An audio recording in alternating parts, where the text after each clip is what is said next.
श्री राम, हर हर महादेव। आप सभी का आपके अपने YouTube channel the Bharat files में हार्दिक स्वागत है साथियों। जैसा कि आप देख रहे हैं, पिछले काफ़ी समय से पूरे विश्व में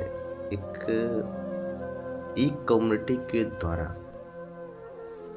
जो विरोधी कम्युनिटी है या विपक्षी है, विरोधी नहीं कह सकते, या विपक्षी कम्युनिटी को ढूंढ ढूंढ करके मारा जा रहा है, उनका कत्ल कर दिया जा रहा है। अभी जल्दी में ही बांग्लादेश में दीपू चंद्र दास एक हिंदू कम्युनिटी से हैं, वो उनको सिर्फ इस निंदा का आरोप लगा करके खींच करके भीड़ के साथ जला करके मार दिया गया और बाकायदा चौराहे पर पेड़ से लटका करके आग लगा दी गई। फिर उसके तुरंत बाद अमृत मंडल को खींच करके मार दिया गया। इन सब का समाधान क्या हो सकता है? और तरह तरह के हमारे जो देश के नेता हैं उनकी प्रतिक्रिया आप सुने होंगे। दिग्विजय सिंह की क्या प्रतिक्रिया रही, यहाँ बैठे मौलानाओं की क्या प्रतिक्रिया है, लेकिन भारत के मुसलमानों की क्या प्रतिक्रिया है आप देखिए।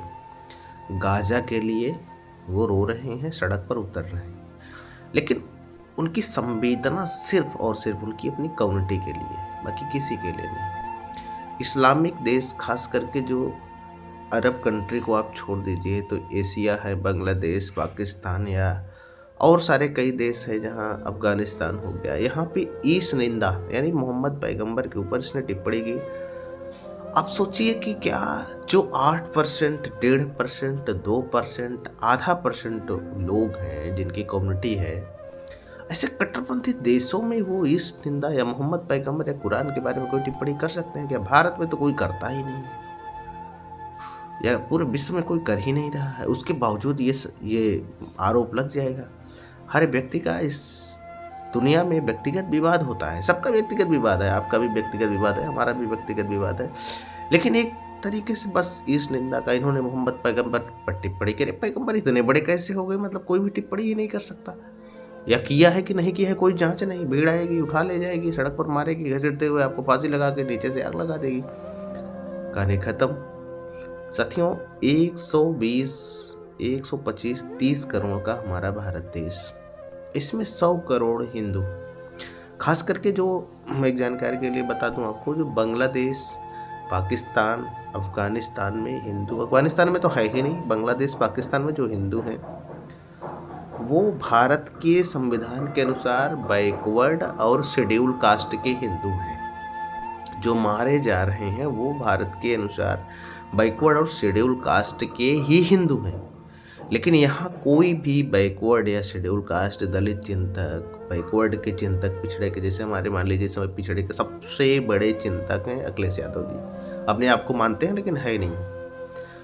उनकी क्या प्रतिक्रिया रही? चंद्रशेखर रावण जो भी नए नए चेहरा उभर कर आए हैं और दलितों के सबसे बड़े नेता अपने आप को बताते हैं, दलित चिंतक बताते हैं, उनकी क्या प्रतिक्रिया रही? मल्लिकार्जुन खड़गे भी उसी समुदाय से हैं, उनकी क्या प्रतिक्रिया रही? और सब डिमांड क्या कर रहे हैं? सारे हिंदूवादी संगठन ही सड़क पर आ रहे हैं। बात बात पर झगड़ा करने वाली भीम आर्मी वो कहीं नहीं आपको दिखाई देगी।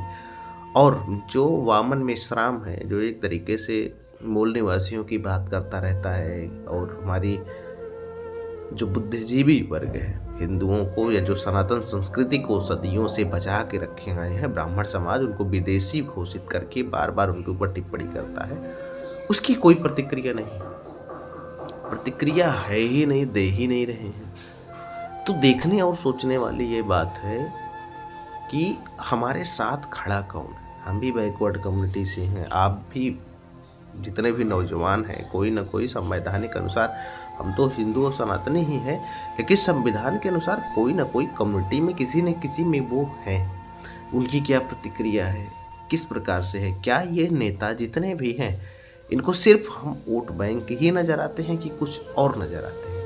हमारी सुरक्षा, हमारी सिक्योरिटी।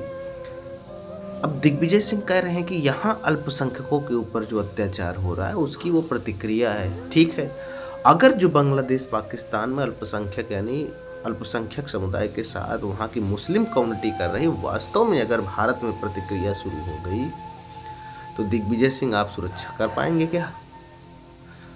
किसी को चिढ़ाना नहीं चाहिए, बार-बार ललकारना नहीं चाहिए, बार-बार किसी को चिढ़ाना नहीं चाहिए, किसी को परेशान नहीं करना चाहिए। आप कल्पना करिए कि जहाँ 1% 8% 7.5% लोग बचे हैं, वो कौन-सी बेअदबी करेंगे? ऐसे ही आरोप लगा करके किसी भी मुस्लिम बाहुल्य क्षेत्र में आप देख लीजिए, भारत में ये आरोप लगाएंगे कि मोहम्मद पैगंबर पर टिप्पणी किए हैं, हमारे नौजवानों की हत्या कर दे रहे हैं, हमारे लोगों को कत्लेआम हो रहा है, हमारे लोगों को मार दिया जा रहा है। ये नेताओं की स्थिति क्या है भाई? हमारे समाज की क्या स्थिति है, हमारे समझ नहीं आ रहा है। क्या हम लोग, आप लोग क्या अपने बच्चों का जन्म मरने के लिए, मरवाने के लिए दिए हैं क्या? अगर अपने बच्चों का जन्म दिए हैं तो उनकी सुरक्षा, उनकी शिक्षा, उनके स्वास्थ्य की व्यवस्था करिए। हमारी तो मांग है कि संघर्ष हो, बांग्लादेश को तोड़ करके हिंदुओं के लिए एक अलग देश बना दिया जाए। सीधी सी बात है।